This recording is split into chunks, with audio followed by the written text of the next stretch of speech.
We're talking about the tanking trio of Orlando, OKC, and Detroit. Another tanking team is Minnesota, but at least Minnesota's been battling and they've been fighting.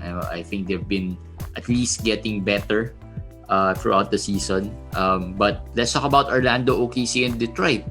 Who to own? Let's start with Orlando. Let's start with Orlando. If I look into Orlando's lineup, I don't even know who to pick up. I don't even trust players to pick up other than maybe Wendell Carter Jr. if he's there, but chances are he is not in your waiver wire. Even Okc, I'm not confident that he'll be consistent enough.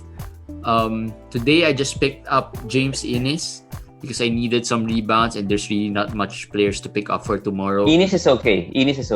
So, for a stream. So in Orlando, who are the must-own players for a 12 to 14 team? Let's talk about 12 to 14 team leagues. In 12-team leagues in Orlando, maybe Wendell Carter Jr. That's it. Terrence Ross? Not even Terrence Ross for me. Terrence Ross right now is not playing well. Is always going to be questionable going forward. So it's gonna be a pain to own him right now in a stressful situation. So not even Terrence Ross. Maybe it's Wendell Carter Jr. and that's it. Now, with players in these teams, this G League kind of teams, there are two kinds. There are players who are really good, who have talent, so they would produce given the minutes, and there are players who only produce because they have the minutes. Yep. by default. In Orlando, I can only say that Wendell Carter Jr. is the only one I can say that really is good enough to produce. So he's not just because of the minutes. The others, Okc and I don't know, Dwayne Bacon, Bamba, Dwayne Bacon, James Ennis. I think it's only because they have the opportunity. Yeah, I mean, those guys are not 14. Okc is a 14-team guy, but the others are not. Now, Gary Harris and Cole Anthony are nearing a return. They're nearing their return. So now, if those players come back, that's something we have to monitor closely, because I think Cole Anthony can have 14-team value. I think Gary Harris can have 14-team value. So those two guys, let's wait for them to return. If they return, I think they can have some value. But outside of that, you have to be careful in adding players from like the Eneses or the Bacons or those players, because like today, how many points did they lose? 40 something? They lost by 45, I think, or whatever. I mean, they lost really big. 46 points. 46.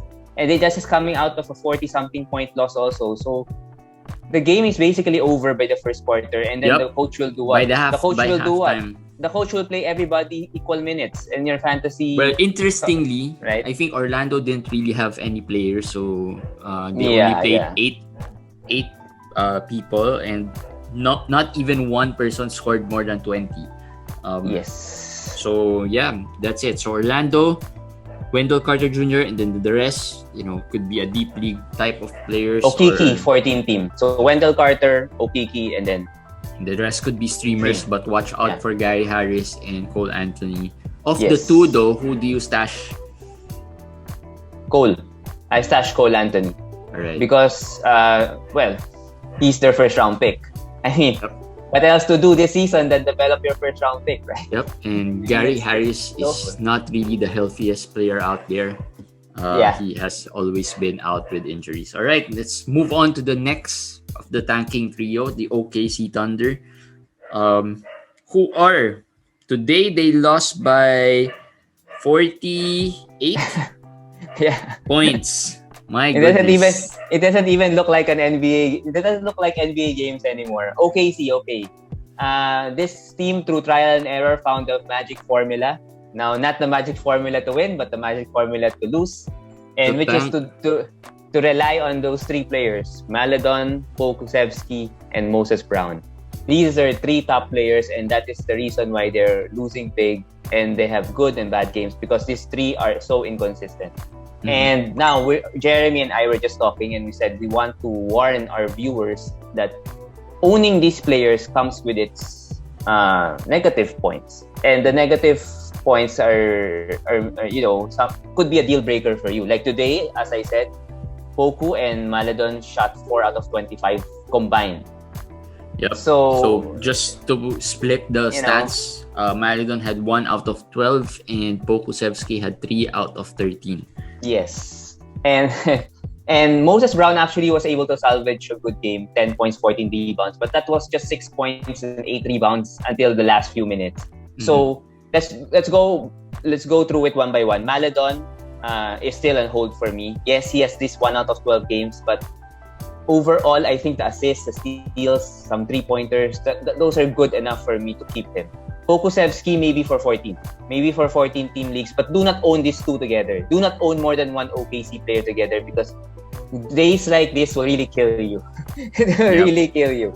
So maybe choose one among the OKC players. If I'm gonna choose Maladon over Poku. But of course, I choose Moses Brown over both of them.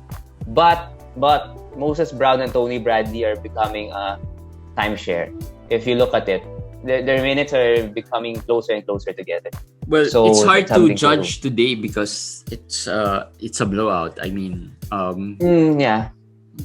But they might have played Tony Bradley because it was pretty much done by halftime, right? So, but Jeremy, every game will be a blowout. well, true. Right? Until maybe Right? they come across Orlando or Detroit in their exactly. So or maybe a so, Washington this- in their lineup in their schedule. But yeah, so Moses Brown is a must own.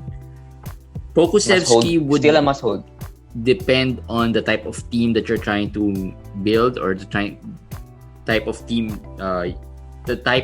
you have.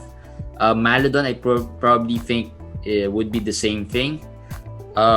Roby, But deep leagues, maybe Deep very leagues, deep but, leagues, 16. my advice to them is just choose one. Choose one of these players. Don't own more than one OKC player, because it could kill you. If there are a lot of games like this, it could really kill your fantasy team. Yeah, actually, if seeing these, if there's someone, I'd rather stream the spot. Yes. Pokusevski is holding on, or Maladon's holding on. I'm holding on to one Maladon because I only have him as my point guard for some reason. I don't have much point guard options there.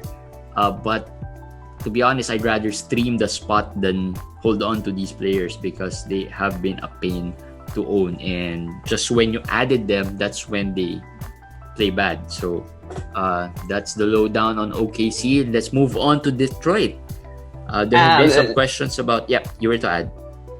OKC, just look at the matchups. If the matchup is Utah, Phoenix, or the top teams, then don't play Pokusevski.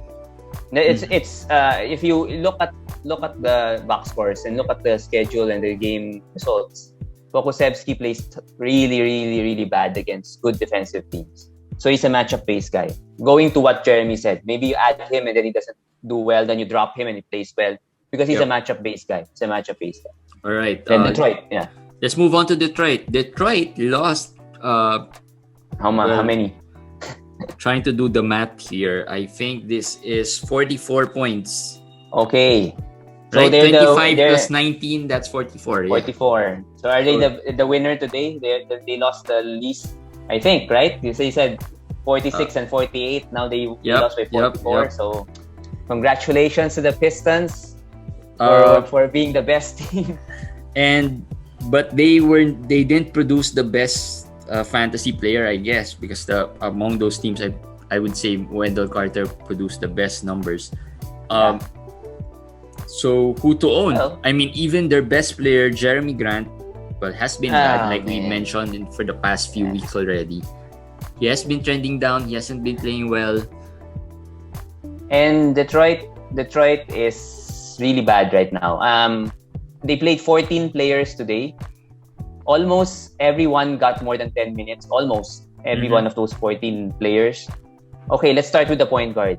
They have Killian Hayes back, which they want to develop. They have Dennis Smith Jr. back, which they want to rehabilitate. They have Saban Lee, another first-round pick. They have Corey Joseph, which is the coach's favorite.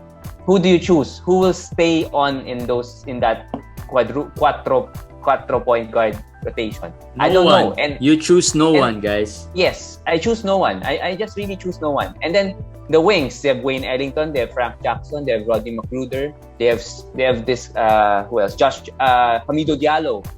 So Yep. and they have Jeremy Grant. So it's just too messy at this point. Of course, you hold on to Jeremy Grant. Of course, you hold on to Mason Plumlee. That's a given. But Sadiq among the Bey? young, Sadiq Bey is number 3 and Hamido Diallo is number 4. I've been getting a lot of Sadiq Bey questions. As Yep. in, Bay, drop Bay. Yep. Right now, I'm okay. I'm okay with dropping Bay. But remember, Pistons have 5 games next week. So before you drop Sadiq Bey, maybe Will give that him one even more matter? Will that even matter? 5 games? If Bay plays 5 games, that matters. Because Bay playing 5 games, if he gives you 2.5 3-pointers, that's what? 13, 14 3-pointers. That matters for Sadiq Bay. Now, Hamido Diallo won't play all 5 games. We know that. So maybe not for him. But for Sadiq Bey, it will matter. Jeremy Grant will not play 5 games. But for those who will play 5 games, and for me right now, the only one player I can think of that will definitely play 5 games should be Sadiq Bey. So, out of the whole Pistons team that you say, hey, 5 games, who do I pick among these Pistons players that will play the 5 games? I think it's only Sadiq Bey who will play all 5 games. So And Jeremy he's Grant, the one. hold on to Do him. you think he's gonna play 5 games? No, I don't think he's gonna play 5 games. Exactly. But you still hold on to him. Yeah, you hold on to him. He's still their best player right now. I think. I'm seeing the regret in the face of Jeremy because I think he wanted to trade Jeremy Grant. If I remember it right. Yes. I wanted to trade, and then I just gave up in that league because Yeah. something happened there. But I see the frustration. but Jeremy Grant still a hold because he's their best player based on Plumlee. Probably still a hold. Isaiah hold. Stewart. Let's talk about Isaiah Stewart. I've seen a lot of drops for Isaiah Stewart. Questions as well on Isaiah Stewart. He hasn't been playing really well. I'm okay to drop Stewart and then maybe just use him as a streamer, a plug and play for some of his games because we've been waiting for them to shut down Plumlee. I don't think they would. They'll just play this rest him some games and just play him 20 minutes. Yeah. So it's not probably gonna be enough for Stewart to be consistent. Who would you rather I'm okay have? to drop. Isaiah Stewart or Nicholas Claxton? I'd rather have Claxton at this point, given that we saw the rotation of the Nets. If that is what the rotation will be, that Claxton will play and DeAndre Jordan won't play, then I'd like Claxton. I'd like Claxton more than Stewart at this point. Because Claxton is more of a per minute guy. It's a better per minute player than Isaiah Stewart. So Claxton over Stewart. All right. So those are the tanking trios. Hopefully that helped you decide which players to hold and which players to drop, or maybe just stream them instead of holding them for too long. Again, holding them for too long might cost you free agents who are hotter, and that might cost you the season as well.